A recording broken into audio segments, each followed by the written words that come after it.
The Jake Asman Show will begin shortly. Thanks to all these great Patreon members who help support the show. Get your super chats ready. Jake will be here in just a moment. If you love the New York Jets, this is the place to be.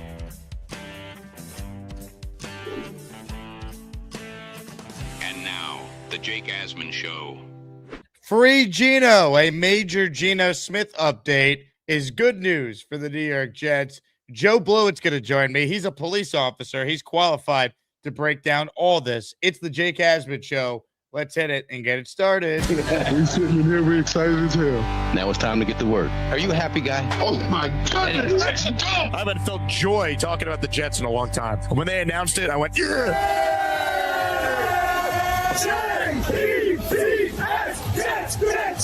Let's go! A new chapter for the Jets has started. Aaron Glenn and Darren Muji are tasked with shaping the future of this franchise. Will they be the ones to finally get it right? We will be here for every step of the journey on the Jake Asman Show, breaking down all the storylines, every game, and everything in between. Please subscribe and hit the like button below. Super chats, baby. Cut the line. The Jake Asman Show starts right now. Free Geno. That is what we're talking about on today's Jake Asman Show, which is presented by PrizePicks. Click the like button. Make sure you are subscribed to my channel. Big thanks to everyone who's listened in on ESPN New York this week. I'm in for K again tomorrow and Thursday, and then Monday through Thursday next week. Because of that, we're going live every morning at 9 a.m. instead of 10 a.m. So check it out tomorrow morning. Was not planning on doing a second show today, but we got major Geno Smith news. And for more on Geno, we say hello to our guy, Joe Blewett, who normally joins us to break down some film. Joe, of course, with Jets X Factor. But Mr. Blewett, as a police officer in the state of New Jersey, what's your reaction to the news that the Geno Smith case has been declared inactive by the Davie Police Department? Yeah, it's well, we had a 30-minute segment on like 2 weeks ago, which the timing of these seem to be perfect every other couple of weeks. It's always breaking on Tuesdays. So yeah, it's exactly what we spoke about. I didn't really see anything on the footage that I was concerned about, and the investigation has been concluded, as you know, Rich says here. So no concern with Geno, minus the fact that he just keeps speeding with not the right plates and not the right license, which is not really going to, get him hemmed up in terms of like getting arrested and missing some games or anything like that. So might drive too fast, but nothing to be concerned about. The Geno Smith case, this again is from the Davie Police Department. If you're listening on either Apple or Spotify, I'm reading a tweet from ESPN Jets reporter Rich Cimini. By the way, Jets Collective live Wednesday, that is tomorrow at 3:30 Eastern. So we'll talk about this with Cimini and Brandon Tuna in our next episode. But Cimini writes, in the Geno case stemming from a June 21st dispute with a woman at his home has been declared inactive by police.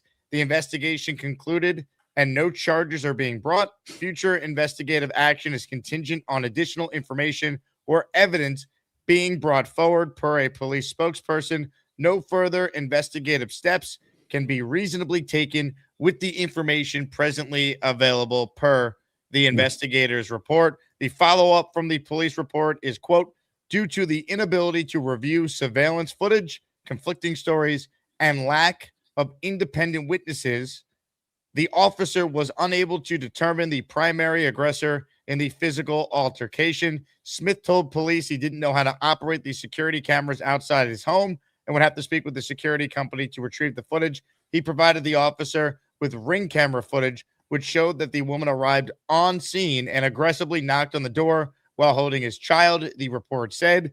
Later, Stuv, that is the woman, walked out with a bag and Smith followed her out.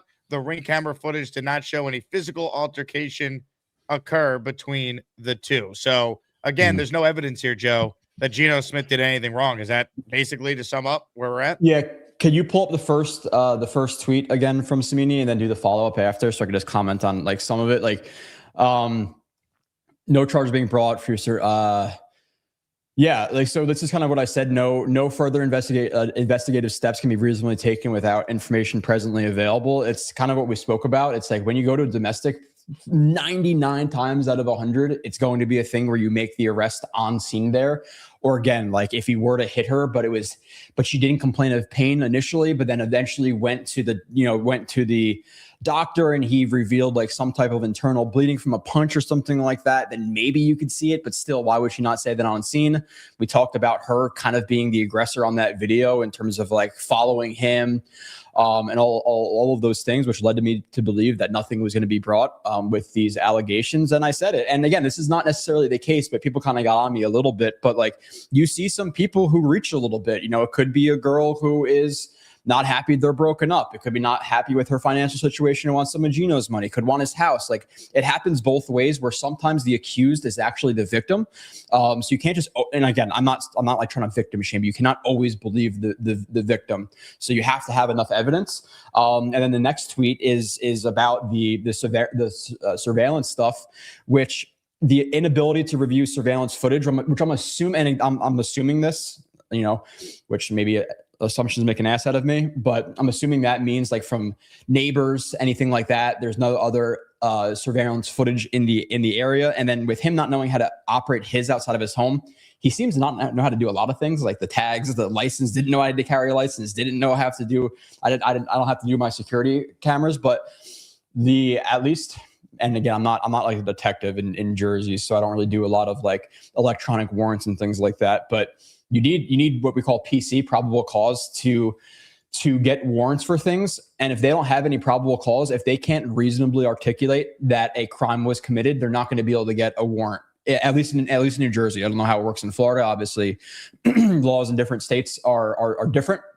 So yeah, they couldn't get surveillance footage either from his house or other residences around the area, businesses around the area. You can even get footage from Teslas now, which is crazy because Teslas are always recording. Just letting you know, always. Conflicting stories, which is her story versus hers versus his. Lack of independent witnesses, neighbors, anybody in the area. They didn't have any of that. Unable to determine the primary aggressor in the physical altercation. I don't know if that means there actually was a physical altercation or if that's just how they worded it or not. But typically, if there is a physical altercation, you do make an arrest, at least in New Jersey. So that's a little bit of I would like to ask them specifically about that, but obviously it's not a cause for concern because he wasn't arrested.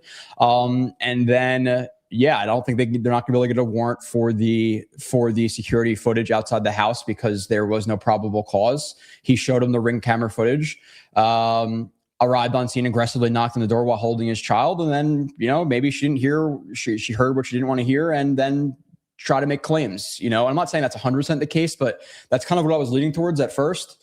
So yeah, here we are. He's fine. Again, has he rubbed me a little bit the wrong way with just not driving with his license? Like specifically, listen, it's really not like, at the end of the day, it's not the biggest deal in the world, right? Like being transparent, going 70 and a 45 or whatever it was, it's really not that crazy. But when you're the quarterback of the Jets, when you just got pulled over 2 more times before that in 2 months, you're getting criticism about it. Just bring your freaking license, dude. Just put it in your pocket. Like it's really not that hard to do. So it's a little bit like, I don't know, like arrogance or like narcissist. I don't know exactly what you'd call that, but just try to avoid that situation. If you are speeding, at least have the license and get a driver, maybe drive the speed limit, not 25, 30 over, just drive like a normal human being, So, but that's more of an annoyance than anything we're really concerned about. So yeah, he's good. We can squash this storyline. The one of the only 3 things we've been talking about the last month or so.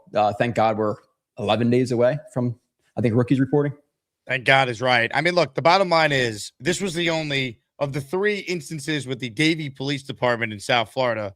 This was the only one that actually could have major implications to Geno's livelihood. And obviously that affects the Jets as he's their starting quarterback for the season. Now that the case is inactive, he's officially not being charged. The other traffic stuff are bad optics. You don't want your starting quarterback being pulled over twice over the course of 3 or 4 months and not having a license each time. The first time he didn't have the right tags for the vehicle. The second time he's speeding. Okay, just carry a license, man. It's not that hard. I just think it's a bad optic. But, at the end of the day, none of this matters if Geno Smith goes out there and throws 3 touchdowns week 1 and plays well. You know what I mean? Like, at the end of the day, as long as he's going to be ready for training camp, he's not being charged with anything, which he's not. Like, it is what it is, and we all can move forward now. Not that I ever thought, based on everything we've heard and your breakdown on the show a few weeks ago, he was going to be charged. But the last thing we needed is like this kind of just hovering over the Jets as camp opens. At least now, no investigation. He's ready to roll. Maybe hire a driver, and let's get the training camp at the end of the month. Yeah, and it's like I said, it's an annoyance for some of us with the speeding stuff or whatever, but his teammates don't care. And like you said, if he comes out and wins week 1, week 2, it doesn't matter now. Realistically, it doesn't matter. So I think he might be a little bit like ignorant or a little bit entitled. Yeah, sure, but I don't have to love every single football player on the team. If they win football games, I'll be completely fine. So yeah, come out, rip up Salah, 4 touchdowns, and I couldn't care less. And you're my favorite Jets quarterback from there. So yeah, it's good that it's not hanging over the team. We don't have to worry about suspensions or anything like that, even though it's probably going to be the next year regardless. But yeah, it's not hanging over our head, so it's great. Here's what I want to know, Joe, as a police officer, right? So they do the investigation.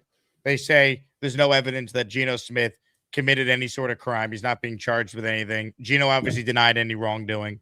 If I'm Geno Smith, I would be suing this woman for slandering my name, to accuse him of, quote, beating her ass, right? Like, to accuse Geno Smith of assault and slander his name, and he's a public figure, right? If I didn't do this and I'm now not being charged, I would sue her. Like, the idea that she could just say this, accuse Geno, they investigate it up, we can't find any evidence, he's not being charged, and then she just gets to just move on with her life. Like, I would try and sue this person for trying to slander my name if I truly did not lay a finger on this person.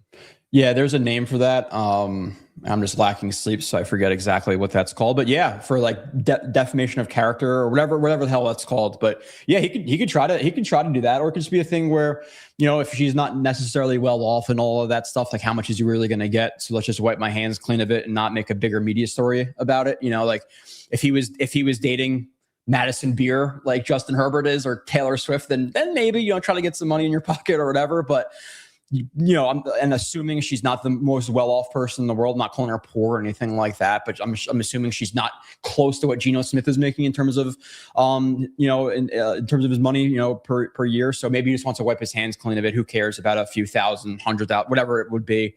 Definitely not $100,000, but a few $1,000s here and there. It's just not worth it. Then you have to go to court, all this stuff. So wipe your hands clean, and try to, you know, I'm not going to say he's going to try to improve his image. I don't think he really cares. But yeah, just focus on football, win some games, and get some of these Jets fans who are a little bit annoyed with you on your good side, because it's been a little bit annoying with the stops, how arrogant he was to that one officer. I don't know if that was the first stop or the second stop, whatever stop that was, where he's saying do a better job, continuously speeding, the IK incident, the incident where he's almost getting a fight at the flag football game. You know, so yeah, maybe not my favorite character in the world, but he's not a criminal. It doesn't, you know, just because you're maybe a little bit of a dick at times doesn't mean you're necessarily a bad dude, just maybe a little bit entitled. Maybe he's in a bad neighborhood where there is one of those bad cops. He's had bad interactions with police officers. Like, I don't know where he was raised and his interactions with police officers. You know, as a police officer, I can admit, obviously with any profession, there's bad people in every profession. And there are guys who get a badge and they like to throw their weight around a little bit because they were the nerds in high school or whatever it may be. Like that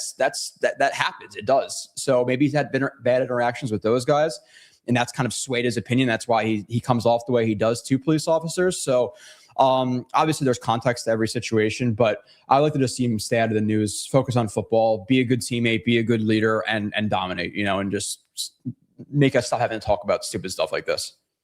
Comments, questions, super chats, they cut the line. Hit the like button if you're joining us again, reacting to the story of the day. The Geno Smith assault allegation case has been declared inactive by police. We'll talk more Jets with Joe Blewett. I also have a great giveaway I want to share.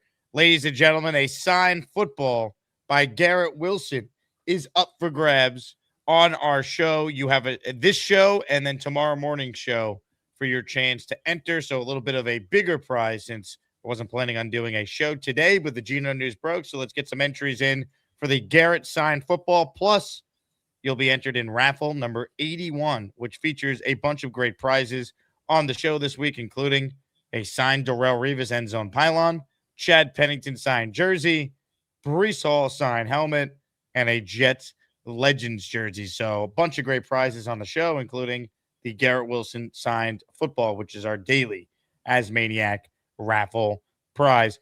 All right, now that we know Geno Smith is not being charged, let's talk about his season.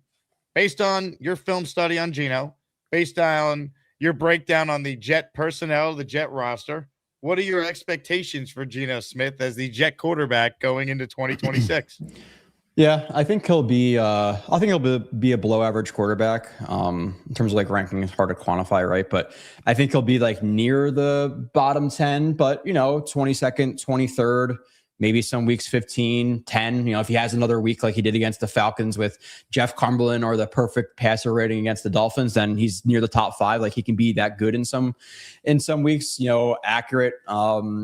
A guy who is very aggressive, and I think that's a good thing with AD Mitchell and his ability to win deep and stuff. So yeah, I'm anticipating somewhere around like 22, 23, 24 touchdowns from Geno, maybe like the mid-teens of picks, high 3,000 yards, which isn't necessarily great. It's not anything to necessarily write home about unless you're a Jets fan.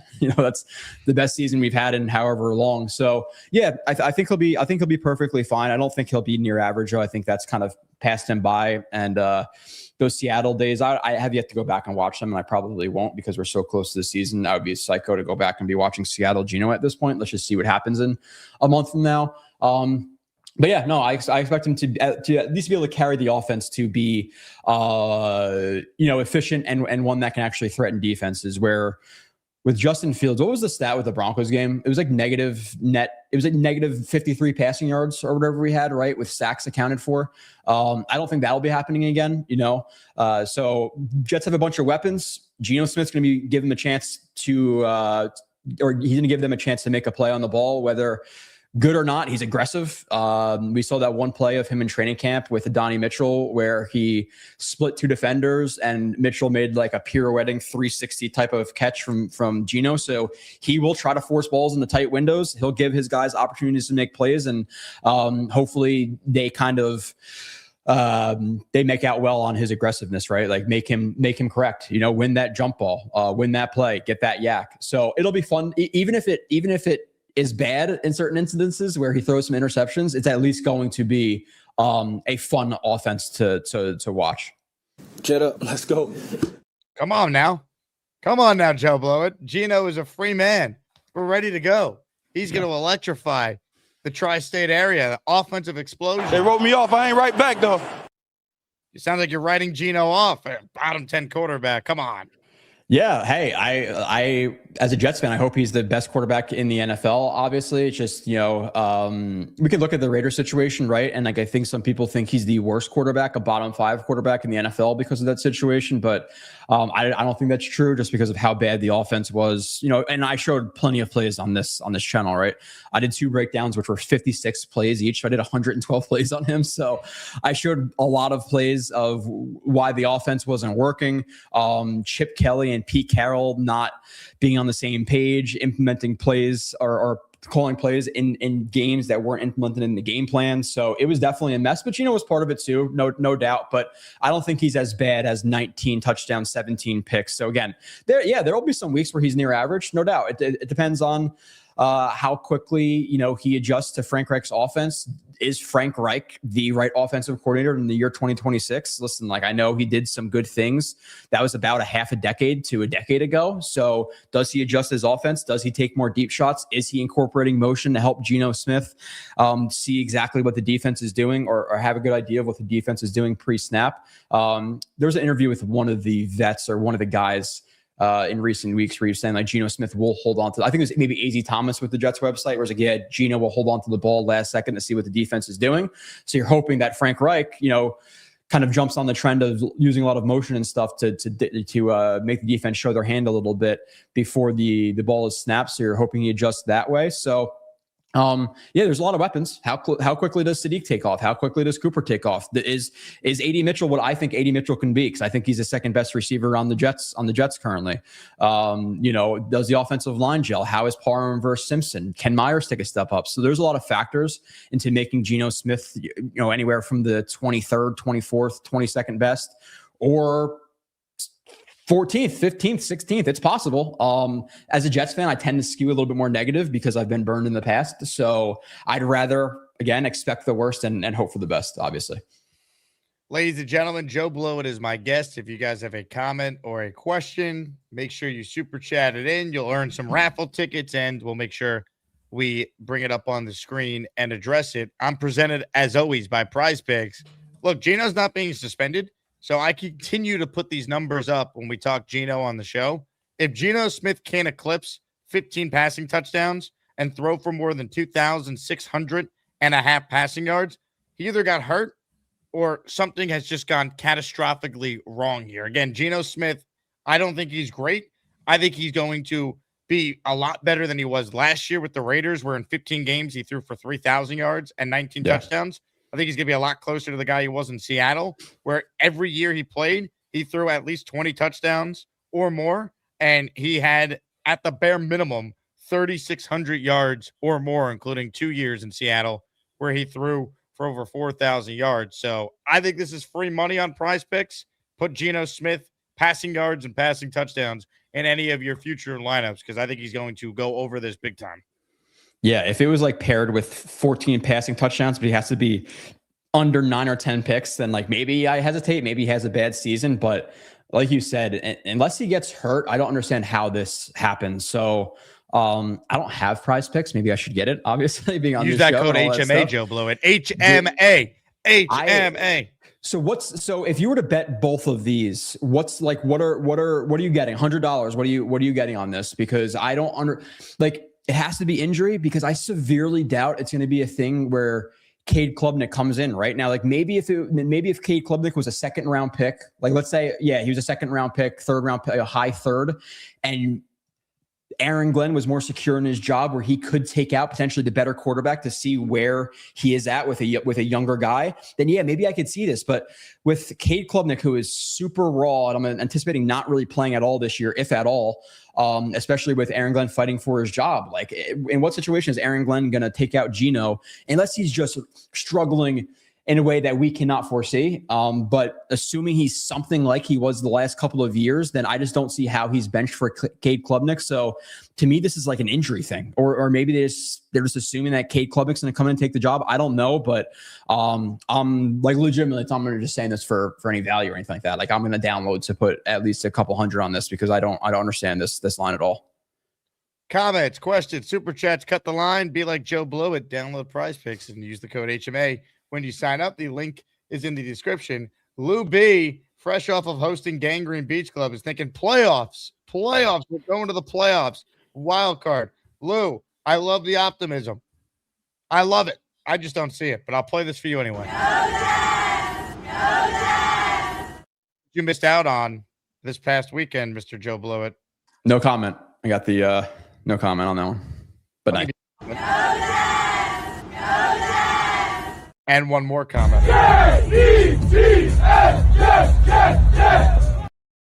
Yeah. Now, my question is, who's the guy in the blue shirt in the background holding one of those females on his shoulders? Let me break down the film here as you would do. Hold on. You know what? I have no idea who that guy is. Was he randomly assigned? Like, was he just like, yes, like, I will definitely take on this role? Or like, was he like a worker or something like that? Or did he just get a, something on the back of his head that he was really enjoying?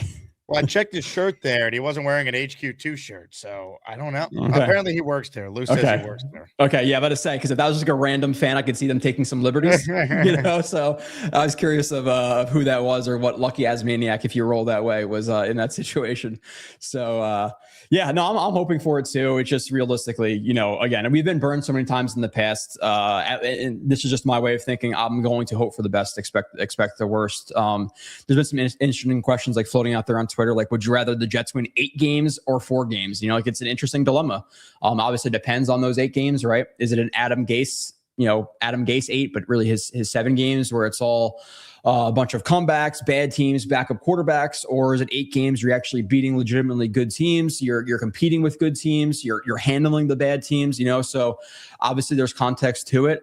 But yeah, as a fan, I want them to dominate before anything. But the thing that's sketchy about it is, like, then we're going to be talking about next offseason. Is it a one-off? Like, we're going to be talking about that, right? Because of how bad 2024 was.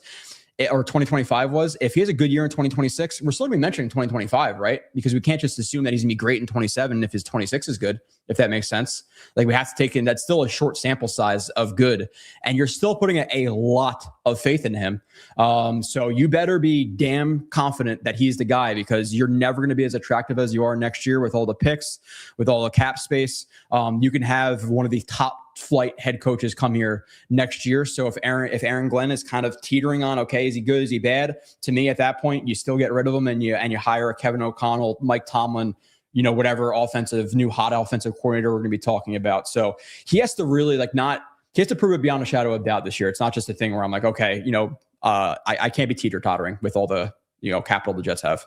I completely agree. Either prove you could coach or get out. That's how I look at it. Like, if I'm on the fence, I would move on. I would let Muji pick a coach, and I would give someone else a chance with 3 first-round picks and $100 million in cap space. Mm-hmm.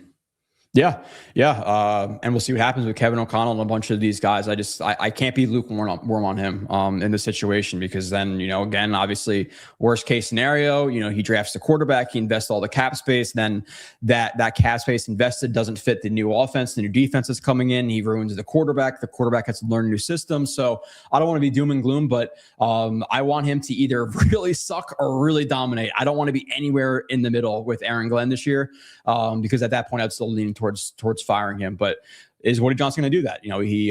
He hired him. It's the first coach he's hired in almost a decade or whatever it's been. Maybe not almost a decade, more like 5 or 6 years, whatever it's been. So yeah, it'll be interesting. You're right. It's a decade. So Douglas hired Saleh, right? Christopher Johnson oversaw that. Gase. And Gase was Christopher Johnson as well. So yeah, decade. Bowles and McHagnon, the last time Woody hired a coach. So 2014, 2015 offseason. Yeah. So yeah, a decade.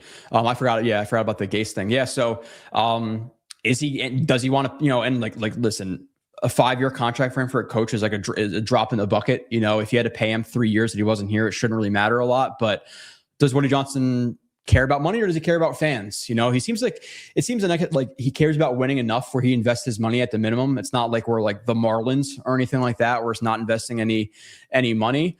But the way he treats his fans sometimes is abysmal. So I don't know. Hopefully he does right by the fans, and if he's not proving out, then he gets fired. He just pays him that 3 years he owes him. Well, I'm going to play you some sound here from Mike Francesa on his podcast yesterday, talking about the dynamic between Glenn and Muji. We've talked about this before. Here's the latest from Mike. I want your take on it, Joe Blewett. Don't trust them. Did they make some off the field moves that were solid? Do I feel that there's now a belief in the general manager, who clearly now has usurped the power? Now you're hearing that everywhere. I said that to you 6 months ago. Everyone denied it. The Jets denied it. It's true. He's now running the show. It's no longer equal. And Glenn knows that, and he has to deal with it. And maybe he will. And maybe he won't. Maybe Frank Reich will be the coach by week 8. Who knows? I don't have a lot of faith in that team. Francesa doubling down on what I have felt like for a while. The dynamic is different. Clearly, Darren Muji has way more involvement and way more power than he did at this time a year ago. Anyone trying to deny that, including the Jets, you're lying. You're not being honest. We all could see what is clearly happening before our eyes. Yeah, I think he's definitely taken the hold of the power in the organization. And you don't work for WFAN, so maybe it's good a thing I say this, because you have ESPN quite literally on your shirt right there. But I like, when I legitimately express, I cannot care less what Mike Francesa says about really anything. I do not care. And he does not like the Jets. He never has. So he's always going to have a skewed opinion of the Jets. But I think he's a blowhard. I really couldn't care less. But yeah, I do think that Muji has the power now, and obviously I think his info is correct, whether he hates the Jets or not. Like, I don't think Mike just made this up. I think clearly when he said what he said back in March, he heard that from someone, and that is true. That is proven to be true, I believe. Yeah, but does he have legitimate sources, or is it just like a safe assumption to make? You know what I'm saying? Just because of all the moves and stuff. If you remember, he said he spoke with someone that it told him like details of how, Glenn wanted to do this, Muji wanted to do this, Muji won that. It was a whole thing. Like, I don't think he's just like getting this out of thin air. I think Mike saying that kind of backs up what many of us have believed based on body language, based on comments, based on just the perception of the two of them, right? And I've had other Jet reporters on who have since acknowledged, they're not attached at the hip. It's no longer, Glenn running the show and Muji's the sidekick. Darren Muji's no sidekick. I was questioning if his source was like, what's that dude's name on Twitter? Always claims to be a scout. Is it Daniel Kelly? Was his source and NFL draft scout or whatever? So I really don't know. But yeah, it seems to be that way. And if you're believing the sources, I tend to believe you on that type of stuff. You have some good insight. So yeah, it seems pretty legit. And obviously at this point, I think everybody would bet that Muji has more power in that organization. And he's made quite a few good moves.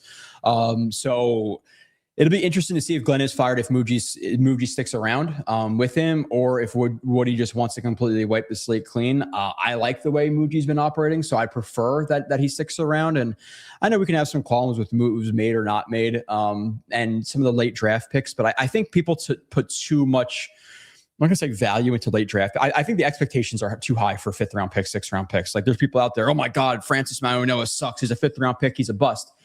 He's a 5th round pick from Miami. And if he's a good special teamer, that's a hit in the 5th round. Like people got to chill on the late round picks and our expectations of them or what they'll be. So I give him a little bit of a pass on that, even though last year, I didn't necessarily love all the picks he made late, but for the most part, 9 times out of 10, I've liked the moves he's been making, being early on Tibman, Brees, et cetera, Sauce, Garrett Wilson, which is a bargain now. So, I think he should have the power in the organization. I think he deserves it. I would personally keep him after this year, unless all of his moves that he made are just complete washes and they're not good. But even with that being said, then I would be wrong too, because I've evaluated these guys and I like most of the moves he's made. So then I'm kind of going back on my word. So it could be situational, it could be circumstantial. Hey, maybe, I don't like Nashawn Wright necessarily, but it's just the first name that came to my mind. Maybe Nashawn Wright is a great player. He comes with Aaron Glenn, and Aaron Glenn is a bad coach. So now Nashawn Wright sucks. Brian Flores comes in here next year with KOC, and now he's taking off again. So there's obviously, again, context. It's not black or white with any situation.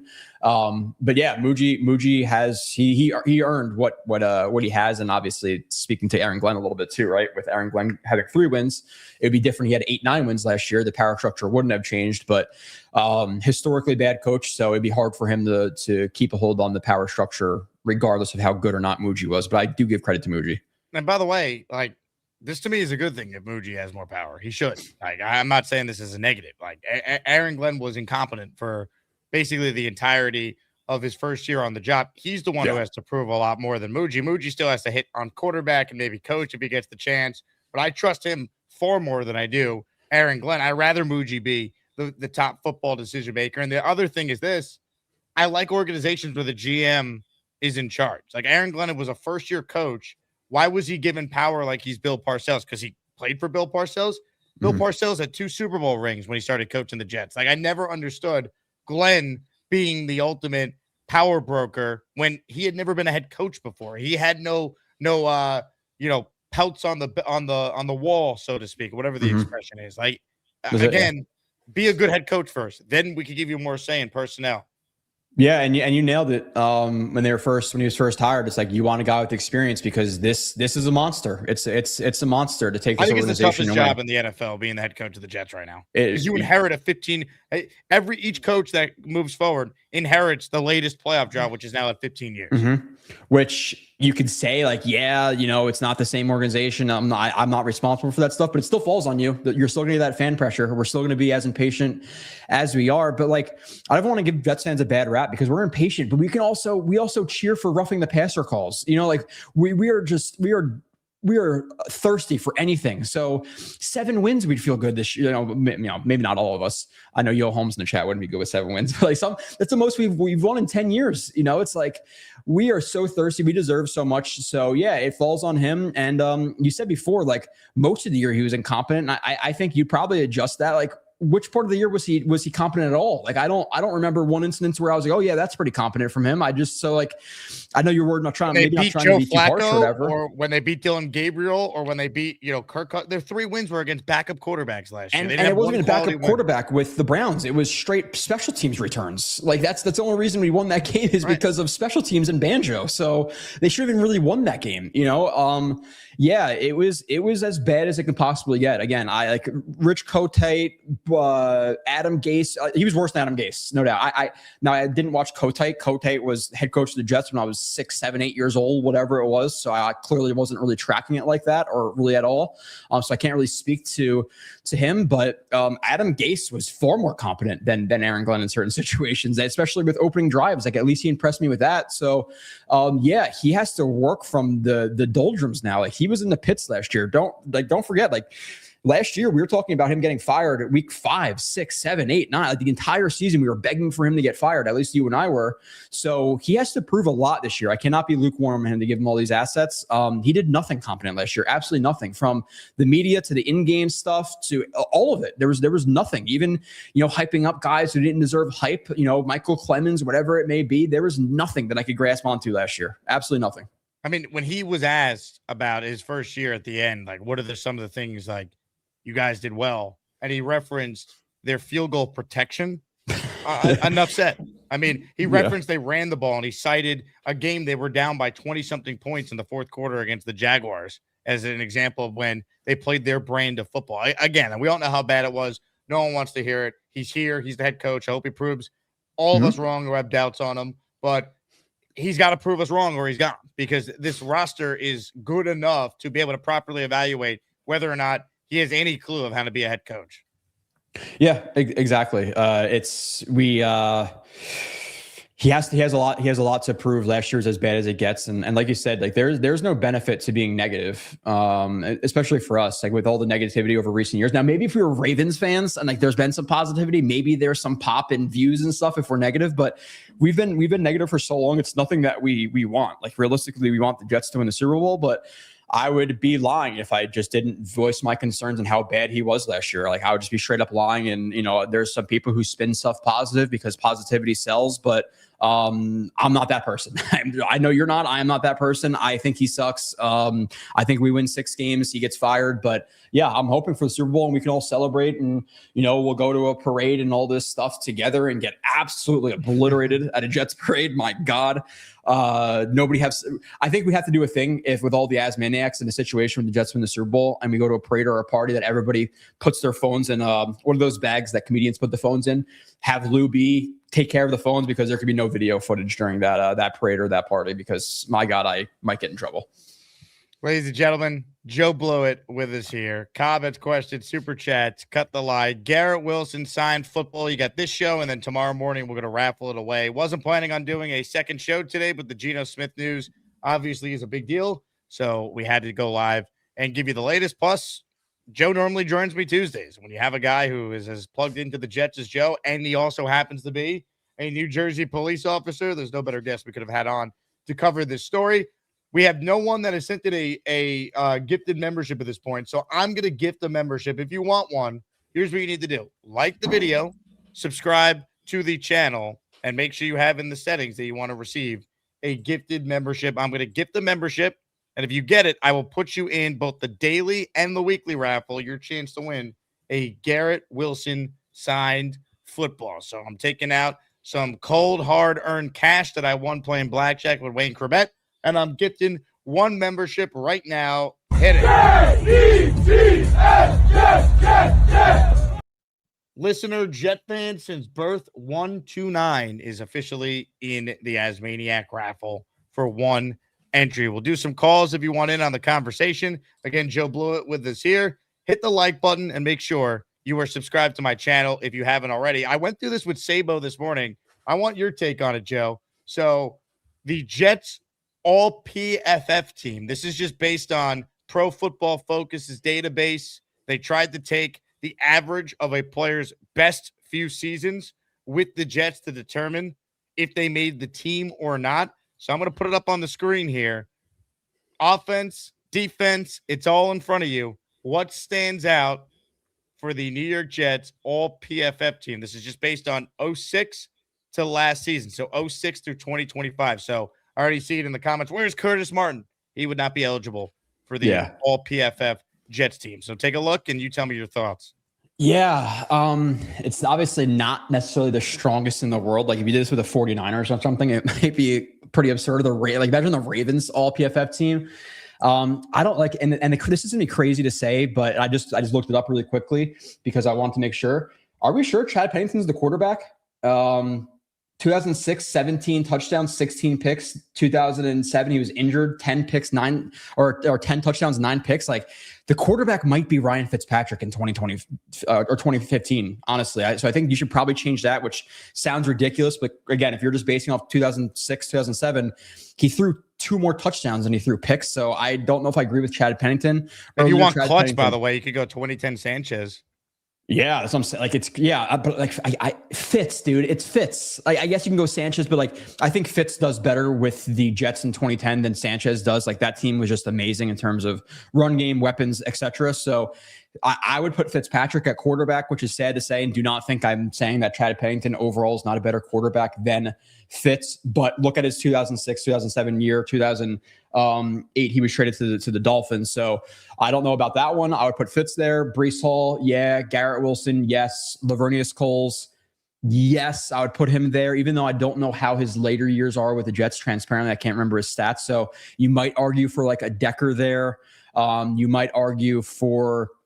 Honestly, I might put Holmes there. I don't know if you know the stats off the top of your head of him, but I might just off the top of my head, I would probably have Garrett Wilson, Holmes, and I love Jaco. If we were talking about favorite Jets of all time, he's definitely on my all-time team for Jets. But how do you not put Brandon Marshall 2015 on here? Like that was one of the most dominant seasons we've ever had. You know, he compares to Don Maynard with some of the numbers he was putting up. I think he broke like the yardage record and all that stuff for the Jets, or catches or whatever it was, or a combination of both. So Chad out for Fitz, which is sad.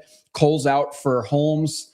Jaco, sub him with Brandon Marshall, undoubtedly. Baker, Dustin Keller, cool. Ferguson, yes. AVT, there's a conversation him there versus Faneca, right? AVT was very, very good though when he was healthy, so I'm okay with that one. Mangold, yes. Moore, I'm fine with that one. And then Damian Woody.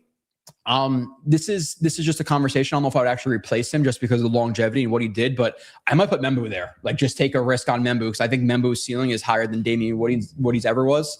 But he obviously only improved there for 1 year, so I'm okay with that one on offense. I'll hit defense after that, but any thoughts on offense? I really just feel like if we're putting Chad on here and it's really just based on 06, yeah, I almost feel like I need to put Brandon Marshall here somewhere. Because again, he had the greatest season a Jet receiver I believe has ever had. 2015 Brandon Marshall is as good as anyone in football. He was an all-pro. Yeah, that and like what are Lavernius Cole's numbers towards the end of his Jets? Let's see. 06 and 07, he was over 1,000 yards. 08 with Favre, he probably came close to it if he didn't. I don't have it in front of me. Yeah, so then I'll probably put him over Holmes because it was the worst team at that point. So okay, that tracks then. But Jaco over Marshall is certainly a choice. So is it a longevity thing? Is it just a year thing? But yeah, and then there's a conversation Vera Tucker versus Faneca. You know, Faneca may have been better. Again, I wasn't watching film at that point, so I don't really know. But you can give the nod to Faneca there, probably. You know, gun to my head, and then Woody versus Membu is a conversation. Defensive line in terms of like actual schematics, this is a pretty slow unit. Like you have Calvin Pace and Sheldon Richardson as your edges. You're gonna get gashed in like wide zone and pitches and stuff. So maybe you want to change it up a little bit there. But I agree with Q. Obviously, Muhammad Wilkerson at his peak. Obviously, even though he completely flamed out after he got the contract.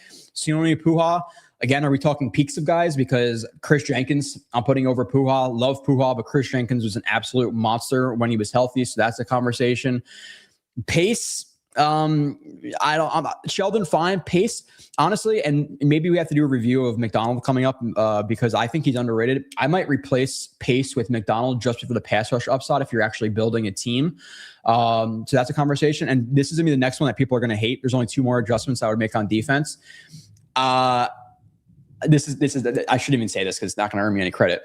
I think David Harris is largely overrated by Jets fans. For the most part, when you watch David Harris, he's a liability in coverage. We talked about consistently how he's getting beat on angle routes, how he's getting beat on wheel routes. I might actually prefer Bart Scott to David Harris in this lineup. Get some speed there. Yeah, sorry. And then past that, Poole over MC2 is a decision as well.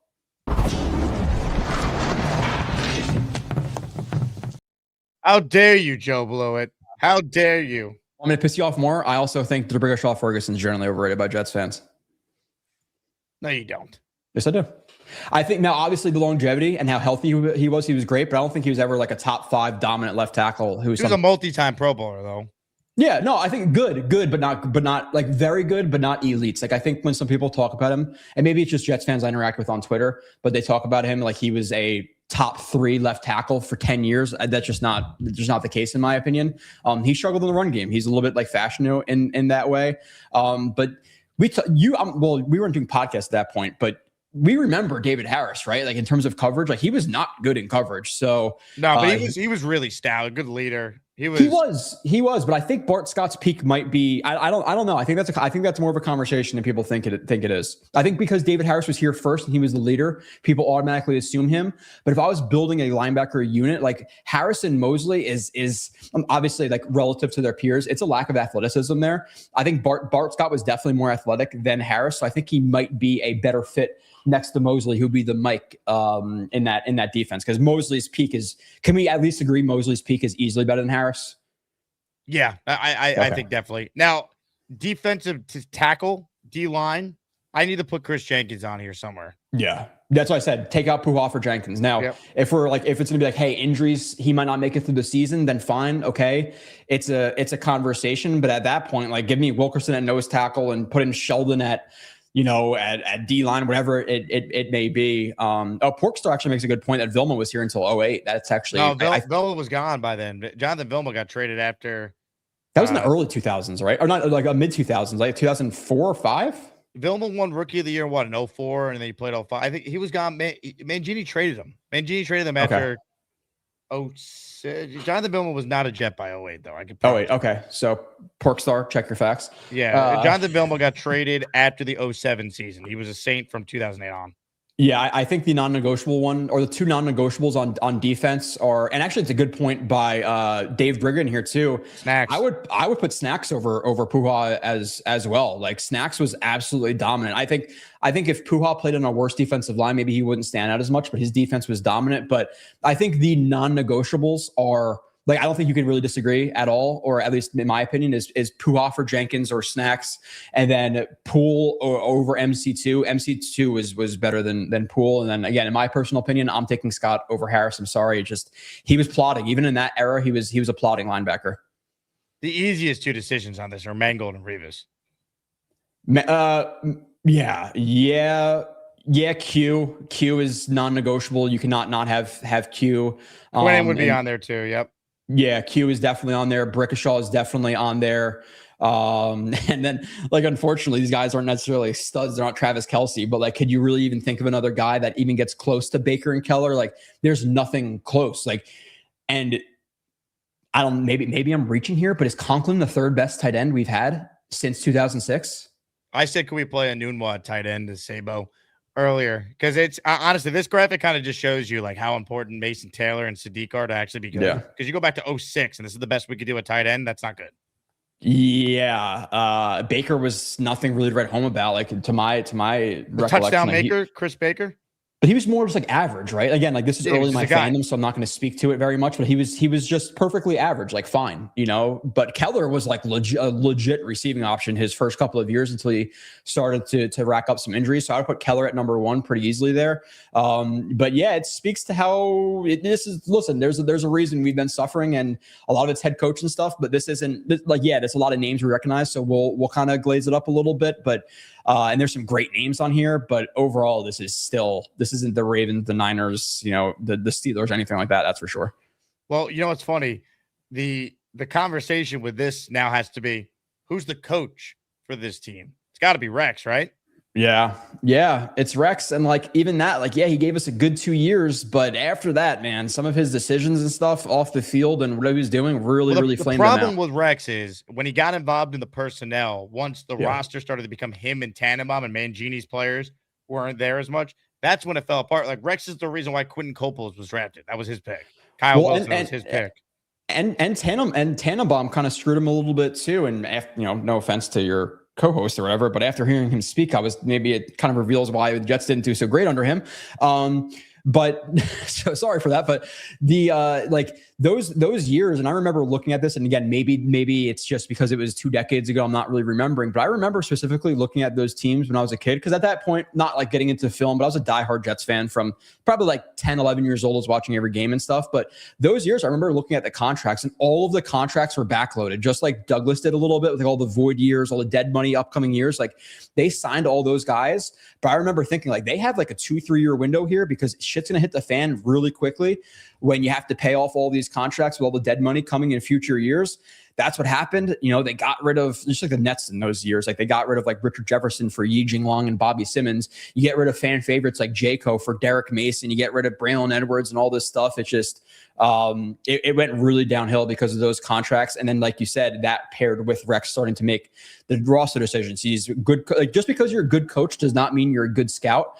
Kyle Wilson, Quentin Copels, Taj Boyd in the 6th round because he's his son's boy. Like, he really blew it up. So he would be the coach because defensively, like schematically, he was amazing. But in terms of the overall, like, he's a much better DC than a head coach. Like, he struggled at the head coach role. So that would be easily the number one. But we're talking about him versus Bowles versus Adam Gase versus Aaron Glenn. He's like kind of just the default answer because he wasn't horrific. I mean, you can maybe go Mangini because you got the playoff year in 06. I mean, I'd make Mangini the GM, Rex the head coach, tell Rex to just coach the team. A shot at the OC.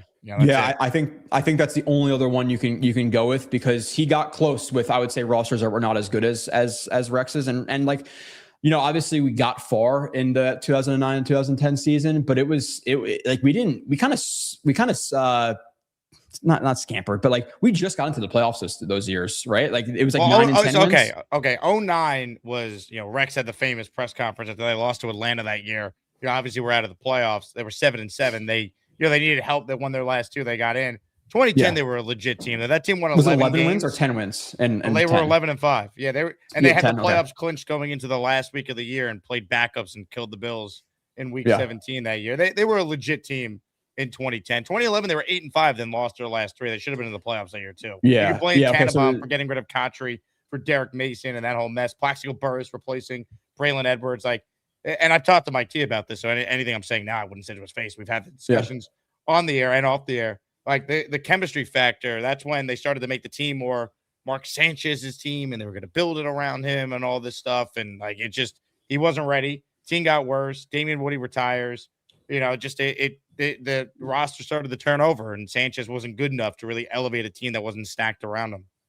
Yeah. The roster decisions were definitely puzzling with Mason and Burris, and then the whole thing happened where they tried to get Peyton Manning, and then after trying to get Peyton Manning, they then extended Mark Sanchez, and then they worried about his feelings. Yeah, and then the Geno Smith thing, and then and then the Snoopy Bowl with Mark Sanchez and him getting injured, and the butt fumble. Like, it just got so bad so quickly after that. But okay, so 10 was the really good year, 11-5, no doubt about it, one of the powerhouses. But the 9 season was the one where we kind of barely got into the playoffs with some luck. So listen, I love Rex and what he is, and every once in a while, probably like 2 or 3 years, I'll go back and watch the Hard Knocks when I'm bored, because those are happy memories and stuff. But man, the fact that we're talking about Ryan Fitzpatrick and Rex Ryan still is it truly is sad. And I've said it 1,000 times, but there's no fan base who deserves it more than we do with our level of dedication and stuff. It's not like we just stop showing up and all that stuff. Like, how many people just have a freaking meetup in July after the Jets are 300 something people? Would you have 300 people? Like, that's ridiculous, Tampa game. Like, it's ridiculous meetups, ridiculous community. We deserve it, man. I cannot wait. I don't think it's going to be this year. I'm hoping it is. Maybe it's 2027. But like, Again, if I could tell you, hey, we wake up, it's August of 2027, and we have Arch Manning and Kevin O'Connell and Brian Flores. Can you imagine how excited we're going to be going into that season? Like, I'm excited for the future. I'm just a little bit concerned about how this year gets us there or doesn't get us there. Ladies and gentlemen, Joe Blewett stepped up. He's like, no one's gifting. I'm going to have a chance to win a prize. 5 gifted memberships from the Joe Blewett. He will be entered in the Garrett Wilson signed football raffle on the show. Mr. Blewett, this is for you. Here's who got a membership from Joe. 15 years Jay, Jupiter 12K, the Fast Count Scatty 41, Andrew Callie, all receiving a gifted membership there from the Joe Blewett. There was a super chat earlier I meant to hit. This from Devin. Thanks, Devin, for being a channel member. If the O-line has a few injuries, what then? Look, every team could be screwed if their O-line suffers injuries. The Jets last year were really healthy besides losing AVT. I guess Max Mitchell, get ready to play. And as Cooper, can you show us something? I mean, the depth on the O-line, I am definitely concerned about it if there's a couple injuries. Yeah, I take this from my two lights. Like, I think generally if one of your stars goes down on any offensive line, you're really going to struggle. So maybe we overrate some of the depth around the league. But with that still being said, I am concerned. I'm still concerned with the depth. And again, this is something we've been hitting on forever, or at least I've been hitting on forever, past kicker, and really even more important than kicker. I just don't understand Myers walking in as the shoe-in center this year. So maybe they're waiting for cuts. Maybe they're doing something like that. But yeah, the depth is concerning. Max Mitchell isn't really a proven backup. He's okay as like maybe your 8th, 9th, 10th guy, but as like the primary backup left tackle. Not a big fan of that. Jonathan Harrison as your primary backup interior offensive lineman. Or Xavier Newman. I would say Jonathan Harrison. Xavier Newman as your primary backup interior offensive lineman, a little bit sketchy. And then Chukwuefor, it's Chukwuefor Okafor, whatever the hell his name is, we got from the Steelers as your backup right tackle. He was actually pretty solid when he was with the Steelers. Like, I went back and watched that film and did a breakdown of it because I'm a psychopath. I actually liked him as a backup right tackle. But the year past the Steelers year, he came in with the Pats, played 1 or 2 games, went AWOL, and that Pats game, he was horrific. So he hasn't played in really 2 years. So what is he? So yeah, it's a huge concern if somebody goes down. So that's why I'm saying, like, hey, again, I don't know who's out there off the top of my head, like Pochik or Zeitler or whoever, maybe a guy you can swing for a 7th round pick, just like we did on the interior of the defensive line last year. Can we do that with interior offensive line this year? They should bring in at least a legitimate interior backup offensive lineman, or if not a guy to just straight up usurp a guy like Myers, or at least compete. I don't like the depth specifically on the interior. And as Cooper's a 6th round pick, I know we want to gas him up in highlights and big hits and stuff, but he's a 6th round pick. If he comes in, it's probably going to be an issue this year. I'm not saying that's always the case, but if you had to bet your life on a 6th round pick doing well, I don't think you would. Big fella says, how can Sean Ellis not be on the list? I looked into this. Sean Ellis was a great Jet, but the best years he had were pre-06, if you just look at sack totals, right? 03 at 12.5, 2004 he had 11. He got hurt in 05. He didn't play 16 games. He only had 2.5. Like, if you look at Ellis from 06 on, the most amount of sacks he ever had in the years, he had 8 in 2008. He made the Pro Bowl in 09 with 6.5. And again, Sean Ellis was much more than just sack numbers. He was really good all around. Yeah. But I think that's why he didn't make the list, because his quote-unquote most productive sack seasons were pre-06. Correct me if I'm wrong. Didn't he went to the Pats after the Jets, but didn't he like have some critical words of the Jets after he left them with the Pats, or am I misremembering that? Because I remember some people talking or mentioning that, but yeah, I think by that point in his career, he wasn't as good necessarily, but that's another, yeah, Sean Ellis was a really good player with the Jets. And like you said, he was a guy who was really, really good in the run game, even better even better than a pass rusher. So the fact that he could rack up some sacks as well with the dominance and run defense, he was a very good player. It's just by that point, he kind of was on the downtrend a little bit. Yeah, I mean, he played a long time. I mean, he played till he was 34. His last year in the league was 2011 with the Pats. So he was on the 2010 team, and then he left in free agency to go to the Patriots. Yeah. I think I remember him saying something about the Jets, like not being a good organization, or the fans. There was something there at the end that skewed me a little bit negative on Sean Ellis. But maybe I'm misremembering. I was 17 years old or whatever I was. So Yeah, it's not the best squad in the world, but hey, hopefully, if we do this again in 2, 3, 4 years, we have Arch Manning on there and our receiver from the Ohio State, which by the way, everybody's talking about saying, and the more that people are getting into him, I think Omari I saw it on Twitter. He's been looking into him, not a big fan. Dom C looked into him, not a big fan. After I looked into Tate last year, I'm like, I think this is a guy as a second, third round pick at the very best, and not very high on him. So saying, unless he really improves, I don't think he's a first round quarterback at this point. So it's going to be huge. It's going to be huge to hopefully kind of change the tide of the Jets, is getting that quarterback, and something we're going to be looking into. That's going to be exciting. Michael Nania is watching the show. He says Joe Blewett is the GOAT. This is Nania. Thanks, Nania. No bias there at all. Shout out to Michael Nania. We got to get him back on the show soon. I want Michael Nania to come to an Asmaniac event. I just feel like it'd be electric to see him in like real life. I only know Mike as like this like mythical figure on social media and like in a square box when I have him on the show. He said Asman's the second, so I guess Nani isn't on the list.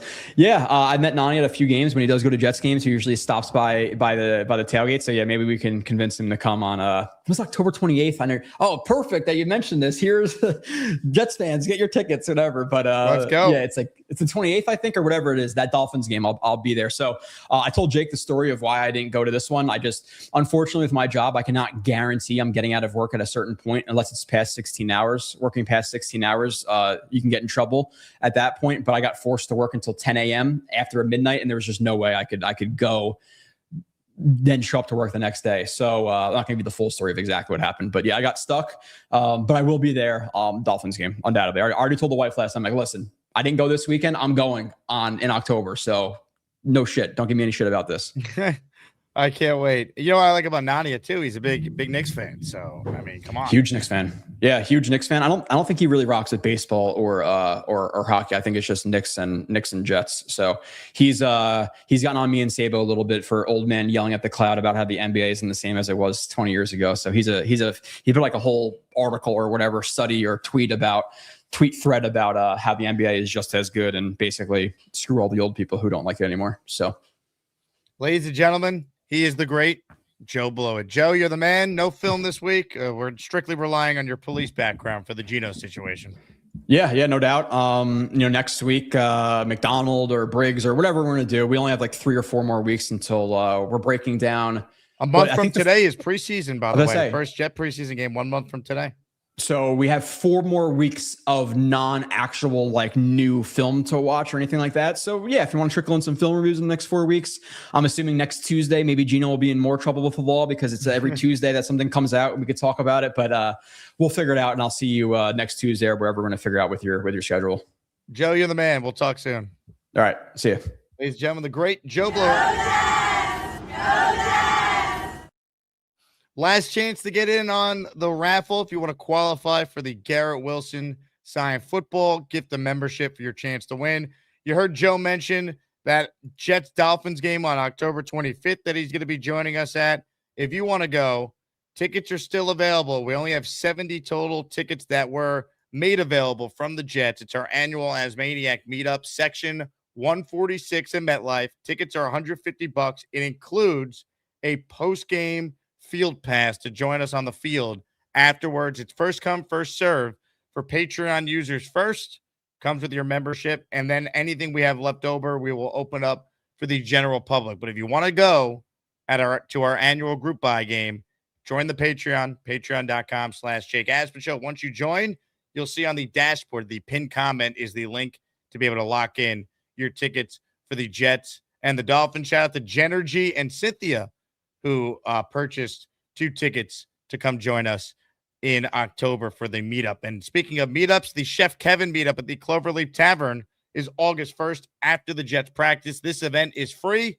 You just need the RSVP if you're coming out to the Cloverleaf Tavern after the Jets practice on August 1st. So keep that in mind as well. Got time for a couple calls here, and then we'll wrap up this short show. Again, I wasn't planning on going live this afternoon, but the Geno story broke, and we had to do a show. That's what happens when you cover the Jets for your full-time job. Ladies and gentlemen, let's say hello right now to Brandon, who starts it off this afternoon. Hello, Brandon.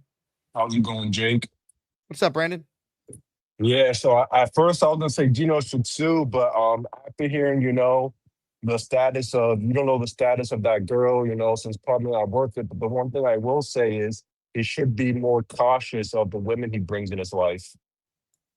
Yeah, I mean, obviously it's not ideal. I don't know enough about their relationship to offer a strong opinion. But yeah, I mean, Geno Smith should obviously be smart with who he associates with. He's a multi-millionaire starting quarterback in the NFL. Yeah, and I'm gonna finish it like this. Now that all that's out the way, Geno Smith can focus on bringing us to the promised land. So I'm excited for that. You think he's going to? Of course, Aaron Glenn with his superpower playing call with Aaron Glenn's superpowers, for sure. If not, I'm gonna be like I said, I'm gonna call back. I'm gonna be very upset. So let's hope Aaron Glenn doesn't catfish us this time. Yeah, from your lips to God's ears, Brandon. Like, I just feel like he's the guy that's going to lead us to the promised land. Good call. Appreciate you making it. All right, continue with your calls right now. There's one man on hold that we must hear from. People used to call me Pitts. That's why I shave my goddamn body here. That's why I shave my pits. That's why I want to stay fresh. Why did they call you Pitts? Because I used to stink.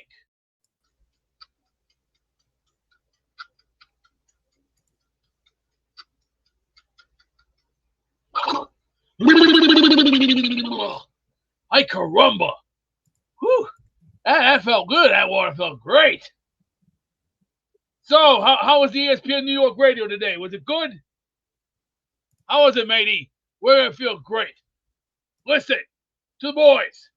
Don't worry about playoffs. Worry about winning the fucking division first. You want to win games, you better get off your fat dead asses and win. That means take a bite out of the page, out of the shit wrist. Kick the crap out of the fake Dolphins. And then beat the bully, holy shit, out of the Bills. That means bitch slap, kick them in the nuts a couple of times, and maybe they'll spit some balls up and go, you win. That's how you win games. And common sense win games. What else also wins games? Determination, balls, blood, sweat. And if you're in pain, we'll get you off. We will fight tooth nail. We will fight even if we got to put nails in our feet and still walk. You ask how many sons of bitches walk with glass in their feet. Not many of them. There's a girl in AEW who's tougher, and anyone who knows this girl, I know her very well, Marina Shafir. She's super tough, and she can take pain. See, I know how it feels to take pain and abuse. See, you want to win games? Take the abuse.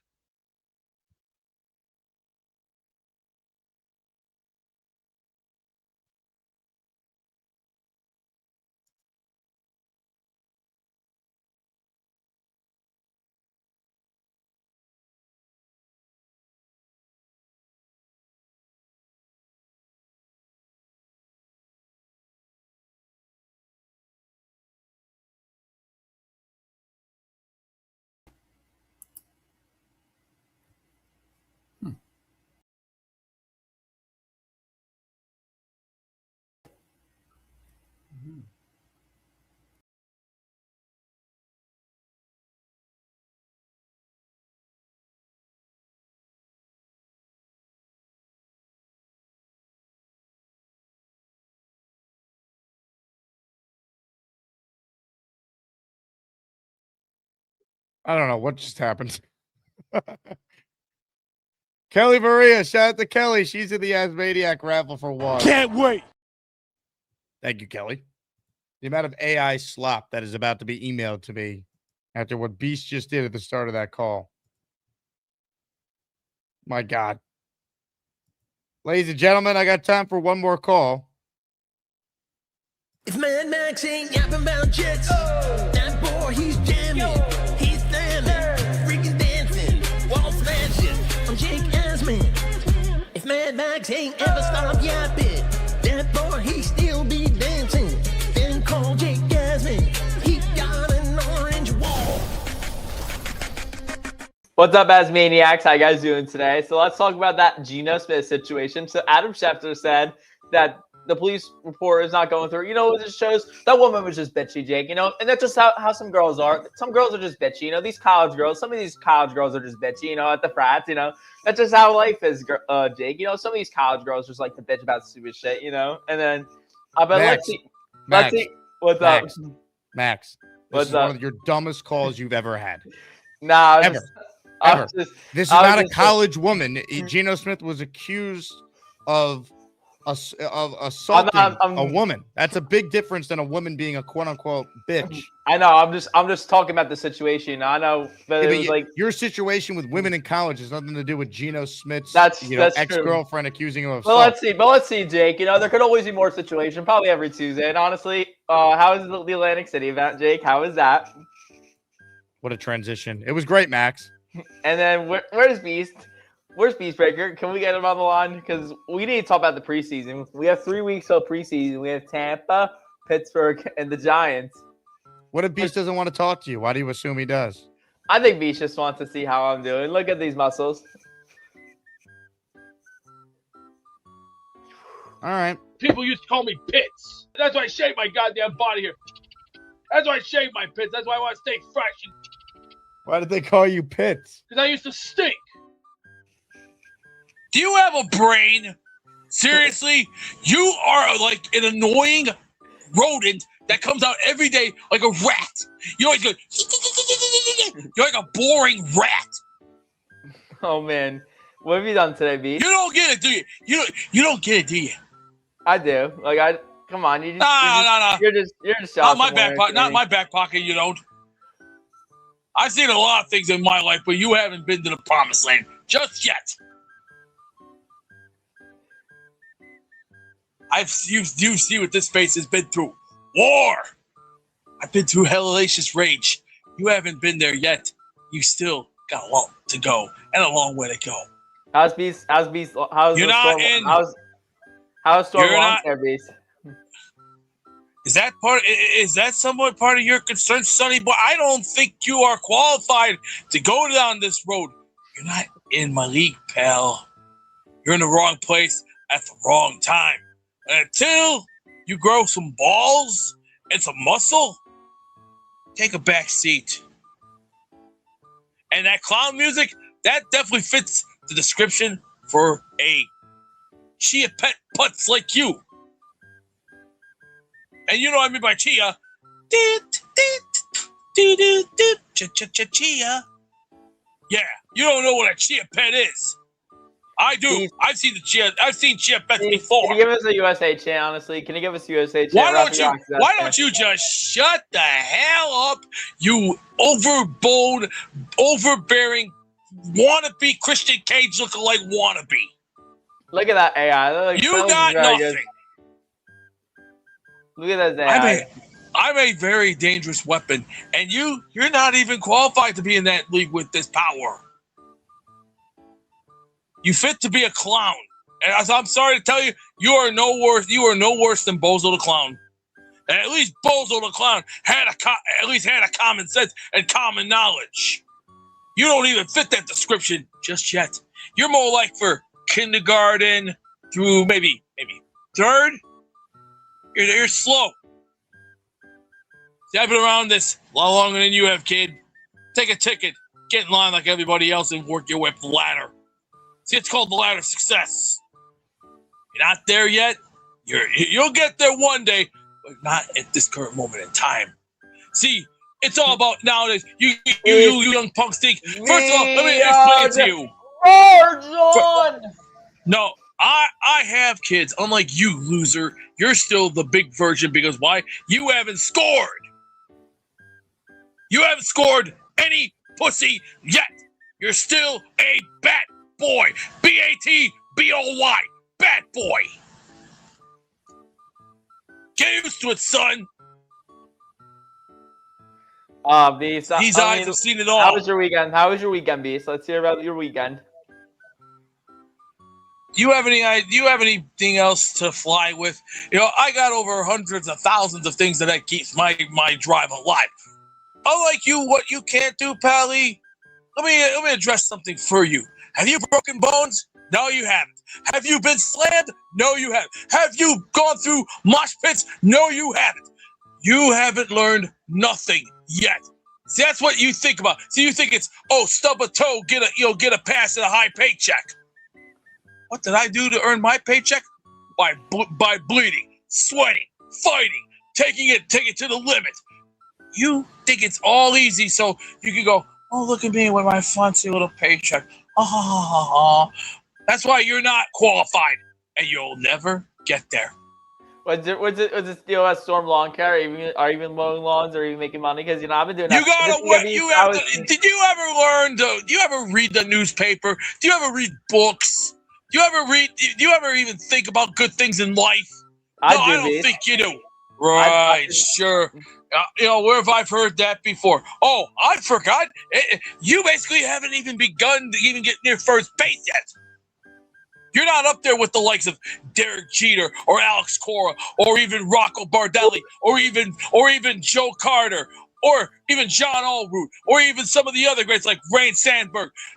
Yeah, Mark sometimes I don't know what the hell you're talking about.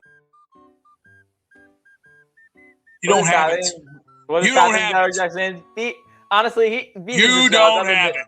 Busy, I've actually have a videotape from my high school that I did Radium News on every single time I went on. And who signed over 3,000 autographs in that high school? Right here. Right here. Why? Because I was going national. See, when I was your age, I was already starting to go national. That's how you draw. You want to draw ratings? You go national. You work and you sweat and you bleed and you take pain to the limit. Till then, be the scrub. Beast, what are the bases? The big fella's asking that. You got to take on every test. That means you got to put your body to the limit. That means how much pain you can take, how much more you can endure, and how much of the suffering and sacrifice that you got to take. You haven't sacrificed nothing just yet. You're down here still. You're in the, you're minor leagues, pal. See, you want to get to the major leagues? You have to work your way up that ladder every day. You ask anybody. Beast, when did you go global? Dan Russell's asking, when did you go global, Beast? I went global when I was 35. Why did I go global? Because I put my ass to the test. I worked every single freaking day of my life, harder than I've ever been. Who do you think did all the control centers for 3 wrestling promotions? Right here. Who do you think put pay-per-view on the shelf? Right here. I put more things on the shelf more than anything else I've ever done in my life. And I got a chance to meet, who did I meet? The Road Warriors. Who else did I meet? Killer Bees. I even got a chance to meet, let's see, Tracy Smothers. Something you don't know nothing about. You don't know who the FBI was from ECW. You don't know the likes of Little Guido, Mama Luke. Even, let's see, Tracy Smothers, and also the Big Don himself, former NWA World Heavyweight Champion Tommy Wildfire Rich. See, I've been around these boys. This is what ECW is all about. You live for it, you bleed with it, you stay with it. See, that's called B, sometimes I don't know what the hell you're talking about. All right, that was fun. I tried to go to this guy earlier, but there was a connection issue. Today's closer is actually, in fact, Ralphie Rocks, who was there on Saturday. Hello, Ralphie. Hey, Jake, how are you? Yeah, I had a frozen screen, and I had Beast on, and it was a little scary, so I jumped off, came back on. Watch the replay when you get a chance, because it was quite funny, you realizing, am I on with Beast right now? Okay. I want to let you know that the Brees Hall ball came in. It's really nice. It's got like patch here and fantastic. It's nice. You won a lot, Ralph. You got the Revis jersey behind it, the Sanchez jersey. We love it. Yeah, definitely. I don't know if my volume is good, but the quality is very good. I got a Curtis Martin mini helmet, and I got the Revis signed jersey. So I got some Hall of Famers in there. So let's go. Pretty good. I appreciate it. And it was great, seeing you once again. And what a production that Lou B threw, really. It was insane, man. I can't believe we had 300 people show up to Atlantic City for a Jet event when the team's been this bad. Yeah, and I brought my wife, as you know, and she's like, where are they going to put all these people? Then you walk in there and it's a humongous venue, but he had a great spot for all of us. And to meet some of the people that you see every day, it's pretty cool. And it's a great community. Everybody's friendly. We're all part of the same long-suffering community, fraternity. So, what was your favorite part of the event? All right. I'll share this story, but I was first going to say Neil is one of a kind. I'm going to have to say that. Like he's 1A. I mean, meeting Amanda was great and Doc Jets fan was great, but Neil is like, if we were a fraternity and you were the president of the fraternity, Neil would be like the sergeant at arms. Like he's a ball buster, yelling at people. He was yelling at Chuck Wagon to get up while he was sleeping. So yeah. Where was Chuck Wagon sleeping? Because I know you mentioned it yesterday. I didn't even realize he fell asleep. He was sleeping on the blue cushions that were kind of like the couches that you were standing on. He was probably sleeping like 10 feet from where you were when you were standing. Wow. He was up for at least the Jet chance that I was around for with Fireman Ed. He was out kind of early on, probably from like 12:30 to like 1:30. I mean, the Chuck Wagon's a loose cannon, man. He knows how to get after it. Yeah. But I'll tell you my favorite story. So, we all had, when you came in, they gave you like a name tag. And so, of course, I put Ralphie on there, which I never go by Ralphie. Like my Peloton name is Ralphie Rocks. And this only because my daughter gave me that nickname during when she was doing her bar mitzvah. I was rapping It Takes Two by Rob Bass. And I kind of got that nickname from doing that. So it's only like a family nickname. So I had this, this tag on that said Ralphie. And one of the people came up and he was a young kid, maybe in his 20s. And he said, "Are you Ralphie Rocks?" And I said, "Yeah." Yeah. And he said, "I listen to the show to playback every day because I work and there's no internet at work. So I have to listen to the playback of all the day shows." And so he's like, "I've never really been in the chat much. I never called in. I'm from Western Pennsylvania. It took me like 4.5 hours to get here." I didn't catch his name, and because it was loud with all the music going on, the DJ and stuff. And he said, I love your call. I'm like one of your biggest fans." My wife turns to him and goes, "This is ridiculous. How are you somebody's favorite guy?" And I said to him, "Right now, this is my wife. So you're actually my number one fan right now. This is my wife of 32 years. She thinks it's ridiculous that I have a name tag on named Ralphie and I'm hugging people that I never met before." So it's really great. You have a very large swath in your community, That's amazing. You're a big star, Ralphie. I mean, I'm a big fan of yours. So that's awesome that someone said that they're a fan of your call. So you're a great caller. That's great. I try to be a little funny. I have a lot of history. I mean, myself and Doc Jets fan, we were talking about basically the Jets in the mid to late 80s, which is sort of like my prime. You know what I'm saying? Like I'm born in the late 60s. So that's like my high school, college years, the Bruce Harper years and Richard Todd and making the playoffs a couple of times. And of course, seeing Richard Todd throw interceptions in both of those games and losing them. But, so it was good. It was good to kind of commiserate with people kind of in my own age group. So I try to give you a little bit of stableness, a little bit of Jets history. I don't go all the way back to Namath. That's my dad's job. And but it was a great time. I loved it. Now I'm a big event guy. So like I'm signed up for Nashville and I'm signed up for the October meetup. I would love to go to Chef Kev's, who I met him for the first time. Great guy.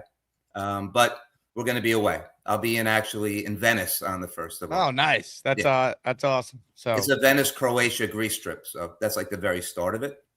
So that's great. Well, you'll be back in time for the season. So we'll see you in Nashville. I'll be just in time for being optimistic for a couple of weeks. Yeah, that's right. That's why we got to win week 1. It's a must win. All the Asmaniacs are going to be there. Yeah. I'll be on Major Hopium going on. We all will be. Yeah. So very good on ESPN today. Liked you.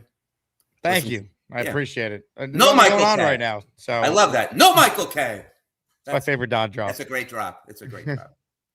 Well, I appreciate you listening, Ralph. It was great to hang out with you and your lovely wife over the weekend. So I'm glad you had a great time. That's awesome. Lasted 2 hours. I in the rain. She was great. She was enjoying herself from what I saw. Once Wayne Quebec came, she kind of got out of there because she was the best ex-athlete from Hofstra until he got there.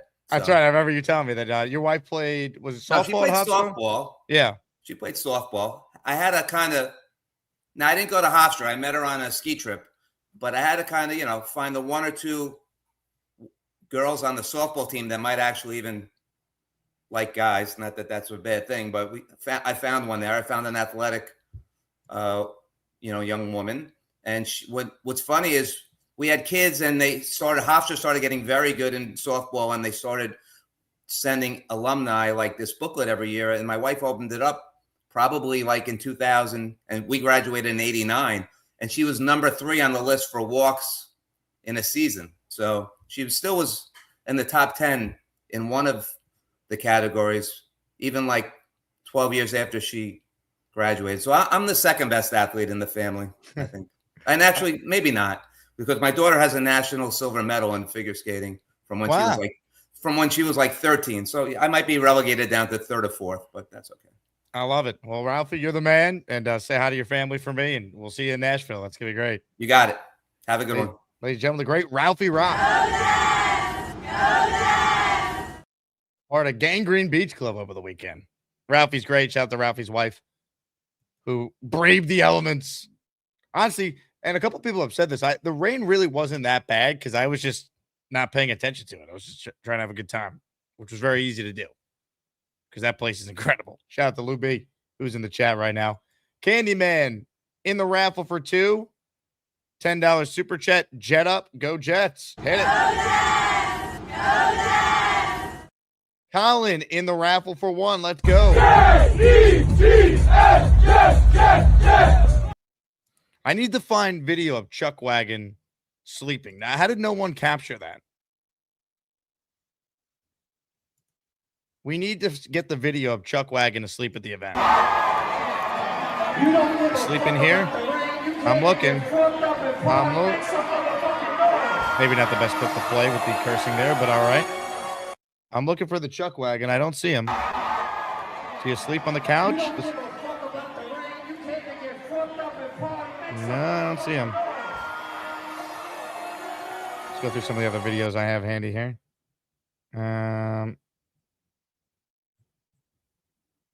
Let's see. Here's a 50-second Jet chant. See if we can find Chuck sleeping.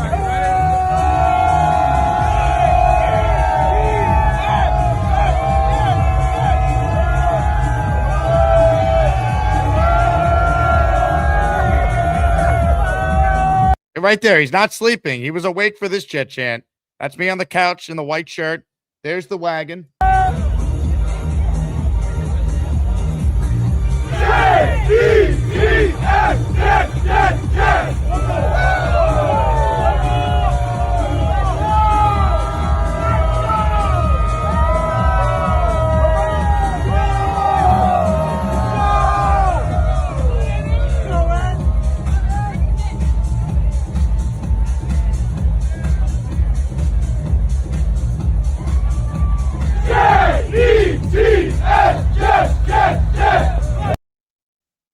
You talk about having a great job. Lou, who's the guy in the blue shirt whose job is to basically carry the waitress in the green bathing suit with the Jet flag around for the event? How does someone apply for that job?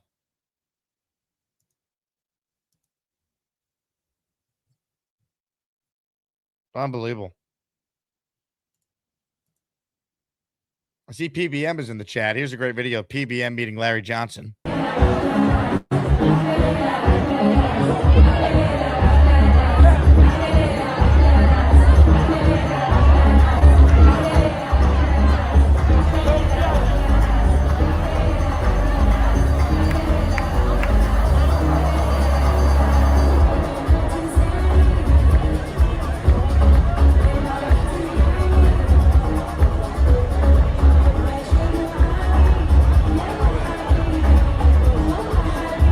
I love how happy Mike was. Awesome.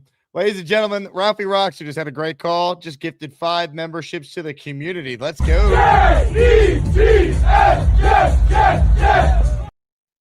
Fire Trade, Jet Hub, Anthony Muscarella, Warren Fiddley, Talk My Shh, all receiving a gifted membership. We're going to wrap up the show shortly. Shout out to the big fella in the raffle for 2. Atlantic City set the bar September 12th. We raised that bar, baby. Oh, we're going to Nashville week 1. It's going down. RSVP if you're coming to the Barstool Nashville event the day before. Buy your tailgate tickets. Link is in the description if you're coming to our game day tailgate the morning of September 13th. Let's go.